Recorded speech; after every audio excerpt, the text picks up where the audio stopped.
sejahtera bagi kita semua. Semoga kita selalu dilimpahkan rahmat, karunia, kesehatan, dan kesabaran dalam menghadapi ujian kali ini. Sebelumnya perkenalkan, nama saya adalah Deddy Siswanto, salah satu mahasiswa Universitas Jambi, Fakultas Ilmu Sosial dan Politik, Program Studi Ilmu Pemerintahan. Pada kesempatan kali ini saya akan mempresentasikan proposal saya yang berjudul Analisis Implementasi Desentralisasi Asimetris dalam Hubungan Politik Kebijakan Pemerintah Daerah, Perspektif Teori Sistem Kebijakan. Sebelumnya ada beberapa garis besar yang akan saya jelaskan nanti. Garis besar yang pertama yaitu tentang latar belakang penelitian. Perlu kita ketahui bahwa Indonesia merupakan negara yang terdiri dari berbagai suku bangsa, ras, etnis, agama, sosial, budaya, bahkan geografinya pun berbeda-beda. Untuk itulah adanya suatu sistem yang dapat menghimpun itu semua. Sebelumnya memang sudah ada yang namanya otonomi daerah dan desentralisasi. Akan tetapi otonomi daerah dan desentralisasi ini memiliki banyak celah, sehingga permasalahan yang ada malah kompleks, sehingga perlu alternatif lain. Untuk itulah di mana adanya desentralisasi asimetris. Desentralisasi asimetris ini berbeda dengan desentralisasi biasa. Jika mengacu pada Undang-Undang Nomor 23 Tahun 2014 tentang Pemerintahan Daerah, Pasal 1 Angka 8, yang menyebutkan bahwa konsep desentralisasi itu adalah penyerahan wewenang pemerintahan dari pemerintah pusat ke pemerintah daerah otonom dengan berdasarkan asas otonomi. Berbeda dengan desentralisasi asimetris, karena desentralisasi asimetris ini tidak hanya meliputi penyerahan wewenang saja, akan tetapi lebih kepada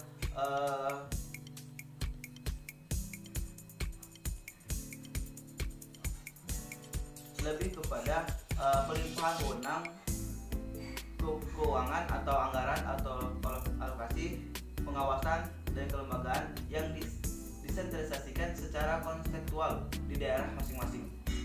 Perbedaannya sangat mendasar, akan tetapi memiliki manfaat yang banyak.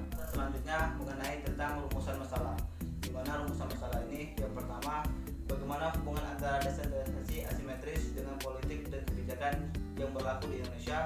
Yang kedua, bagaimana pengaruh mobilitas dari desentralisasi asimetris untuk pembangunan nasional dan kesejahteraan masyarakat di Indonesia. Yang ketiga, bagaimana pemerintahan Indonesia untuk mampu menghasilkan kebijakan yang balance antara politik dan kepentingan masyarakat di daerah. Yang keempat, bagaimana pengaruh politik kebijakan terhadap desentralisasi asimetris di Indonesia. Dan yang terakhir, bagaimana teori sistem kebijakan dapat menganalisis permasalahan dari adanya desentralisasi asimetris yang berhubungan erat dengan politik kebijakan yang diberlakukan. Pembahasan yang selanjutnya tentang tujuan penelitian. Sama seperti rumusan masalah, tujuan penelitian saya menghimpun ada beberapa poin. Poin yang pertama, untuk mengidentifikasikan permasalahan yang ada sebelum dan sesudahnya adanya desentralisasi asimetris di Indonesia. Yang kedua, untuk mendeskripsikan sebuah pencapaian keberhasilan di dalam praktik implementasi dari kebijakan desentralisasi asimetris. Yang ketiga, untuk mengetahui sejauh mana desentralisasi asimetris di dalam roda pemerintahan yang berbeda-beda. Yang keempat, untuk menjelaskan maksud dari teori sistem kebijakan yang menjadi bahan indikator dari implementasi desentralisasi asimetris di Indonesia yang berkaitan dengan politik kebijakan pemerintah daerah. Pembahasan yang selanjutnya mengenai manfaat penelitian. Manfaat penelitian ini juga ada beberapa poin. Poin yang pertama adalah untuk melihat keberhasilan dan kegunaan yang akan dicapai dalam penerapan kebijakan desentralisasi asimetris di Indonesia. Yang kedua, untuk membuktikan bahwa sangat berpengaruhnya teori sistem kebijakan yang dijadikan sebagai indikator analisis di dalam desentralisasi asimetris tersebut. Yang ketiga adalah guna mengembangkan teori sistem kebijakan yang akan bermanfaat bagi para peneliti di kemudian hari. Pembahasan yang selanjutnya adalah mengenai landasan teori. Menurut Smith pada tahun 2014, desentralisasi dapat ditinjau dari perspektif politik. Di dalam perspektif politik ini, desentralisasi mengarah pada pembahasan selanjutnya, yaitu mengenai landasan teori. Menurut Smith tahun 2014, desentralisasi dapat ditinjau dari perspektif politik. Di dalam perspektif ini, desentralisasi mengarah dan merujuk kepada distribusi kekuasaan berdasarkan kewilayahan. Desentralisasi akan selalu berkenaan dengan sejauh mana kekuasaan atau kekuatan dan kewenangan diserahkan melalui suatu mekanisme hierarki secara geografis di dalam suatu negara. Namun, ada beberapa risiko atau konsekuensi, yaitu desentralisasi mensyaratkan dengan adanya pembagian wilayah negara menjadi beberapa wilayah-wilayah yang lebih kecil, serta adanya pembentukan institusi-institusi administrasi dan adanya pembentukan politisi di daerah atau wilayah kecil tertentu. Oleh karena itu, sudah semestinya bangsa ini membutuhkan cara berpikir baru yang akan menekankan pada adanya kebutuhan untuk memperhatikan perbedaan antara daerah yang satu dengan daerah yang lainnya, sekaligus kepentingan objektif Indonesia sebagai suatu negara dan bangsa untuk merancang sebuah kebaikan dari desentralisasi untuk masa depan. Cara berpikir ini atau paradigma ini dikenal juga dengan desentralisasi asimetris, yang secara legal konstitusional memiliki akar yang kuat pada konstitusi dan spirit yang inherent dalam praktek desentralisasi di Indonesia. Apalagi secara empiris, Indonesia telah melaksanakan desentralisasi asimetris di beberapa daerah, seperti daerah khusus Ibu Kota Jakarta, otonomi khusus yang ada di Papua, daerah istimewa yang ada di Yogyakarta, daerah Nagor Aceh Darussalam. Pembahasan selanjutnya tentang kerangka pikir. Di dalam kerangka pikir ini saya membuat bagan. Yang pertama, bagian pertama yaitu tentang judul besarnya, desentralisasi asimetris.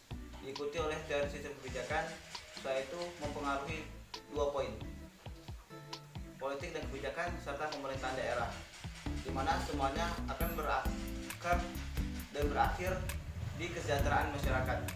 Kesejahteraan masyarakat nanti juga akan dibagi 3 poin. Poin yang pertama yaitu pemerataan pembangunan. Poin yang kedua adalah pengelolaan sumber daya yang inovatif. Yang ketiga adalah kemandirian daerah. Pembahasan selanjutnya tentang metode penelitian.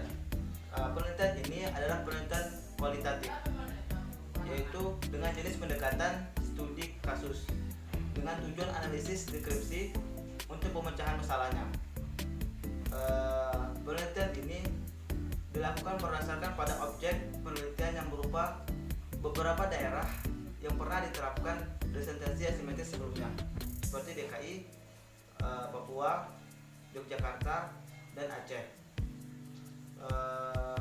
Fokus dari penelitian ini adalah berupa poin yang berhubungan dengan politik kebijakan pemerintah daerah yang mana menerapkan desentralisasi asimetris di daerahnya, serta permasalahan apa yang disebabkan oleh adanya kebijakan desentralisasi asimetris tersebut. Lalu instrumen dari sumber data penelitian ini adalah kajian pustaka.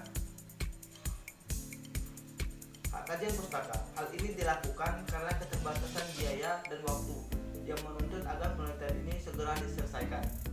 Penelitian ini menggunakan teknik pengumpulan data yang berupa studi pustaka atau studi dokumen dan non-observation, serta menggunakan teknik analisis data yang berupa analisis deskriptif kualitatif untuk menggambarkan adanya proses politik kebijakan di dalam pemerintah daerah yang menerapkan desentralisasi asimetris.